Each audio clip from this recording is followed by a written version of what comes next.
Assalamualaikum warahmatullahi wabarakatuh. Perkenalkan, nama saya Muhammad Iksan. Saya dari Fakultas Hukum Universitas Muhammadiyah Riau.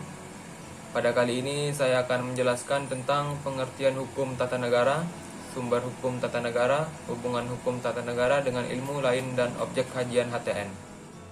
Mari kita masuk saja pada pembahasan yang pertama, yaitu pengertian hukum tata negara. Hukum tata negara merupakan kumpulan kata hukum, tata, dan negara.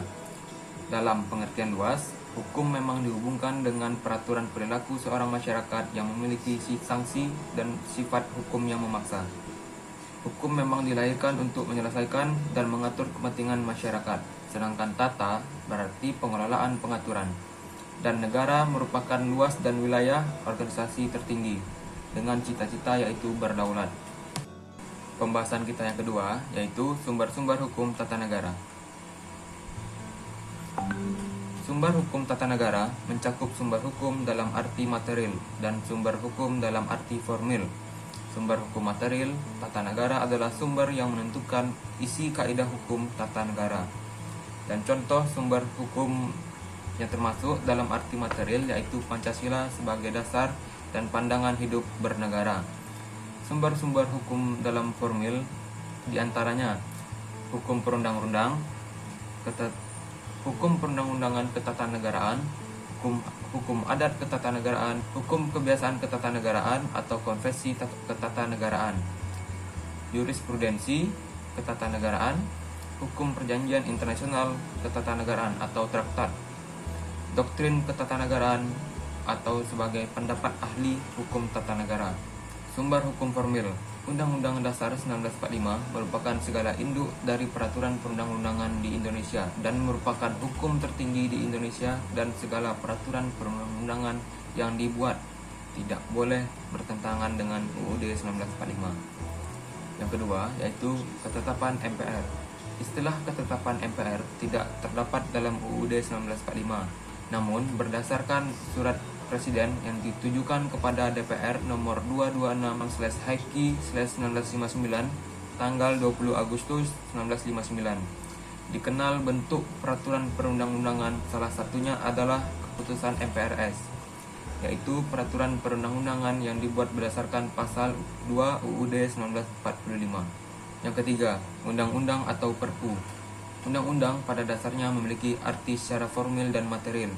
Undang-undang dalam arti formil adalah suatu bentuk keputusan dan atau ketentuan yang dikeluarkan oleh pembentuk undang-undang dengan prosedur tertentu.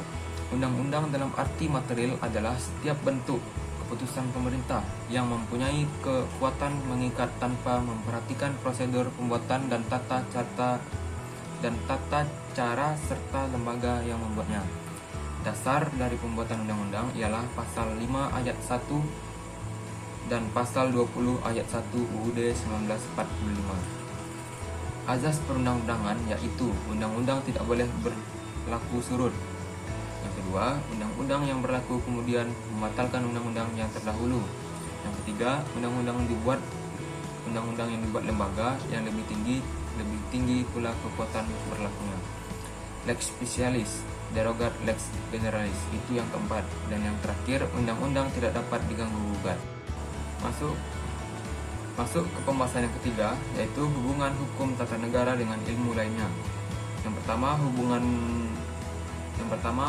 hukum tata negara dengan ilmu lainnya itu dilihat dari kedudukannya.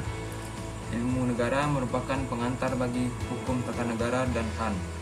Ilmu negara bersifat teoritis ilmiah yang akan dipraktekkan dalam hukum tata negara. Yang kedua, dilihat dari manfaatnya atau Rangers Horse Sisama.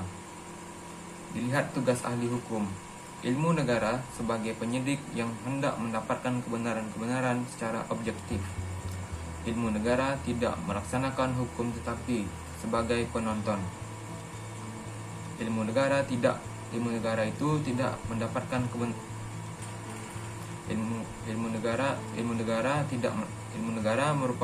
ilmu negara tidak melaksanakan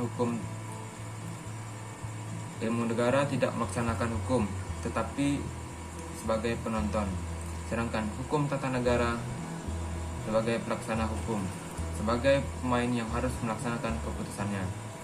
Dilihat dari objek kajian, ilmu negara, objek penyelidikannya adalah azas-azas pokok dan pengertian